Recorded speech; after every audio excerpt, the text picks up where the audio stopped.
Hoosiers owe nearly $46 million to the state's 5 big utility companies. Leslie Bonilla Muniz is a reporter with the Indiana Capitol Chronicle, and a new story she published shows how many Hoosiers are behind on their utility bills and which companies have the most customers in debt. Leslie joins us now from Indianapolis to talk about her recent reporting. Welcome to Indiana News Desk.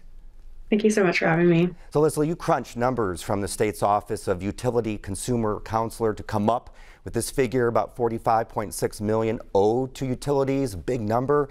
But your reporting shows is that figure, it doesn't really paint the whole picture, does it?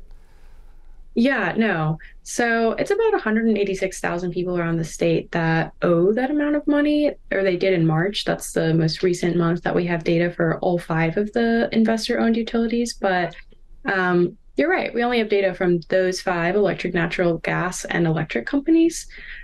So that means that everyone else is left out. So that's people that get their electric and natural gas service through municipal entities, as well as through rural electric membership cooperatives or REMCs. And we are also not really even considering water and wastewater service. So it's a lot of money, but it is not everyone. So can you provide some perspective or context around these numbers? And are they pretty average? Do they show a different story? We don't have a lot of context, and that's because this is only the second time that we've gotten this data. The first was during the pandemic when the state was shutting down, people were really struggling, and the Office of Utility Consumer Counselor, which is a state agency that advocates specifically for utility customers, and a couple of other groups asked state regulators to mandate reporting, and they did. And they did that again when we started seeing, this really high inflation. But you could compare the second round of data to the first, but we really don't have historical data because we don't require reporting in like normal periods of time. Yeah, so this data, though, hasn't been publicly available in the past. Why are we getting it now, and how is it intended to be used?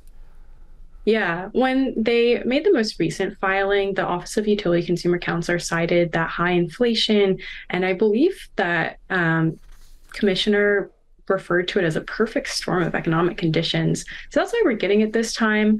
But it only goes through March of 2024, and the settlement agreement that is leading to these data submissions says that the office can't even apply or to ask for another round of data until we hit that March of 2024 deadline, and they'll have to start it as a separate case. So it's possible that we could see more, but for now, this is definitely quite temporary.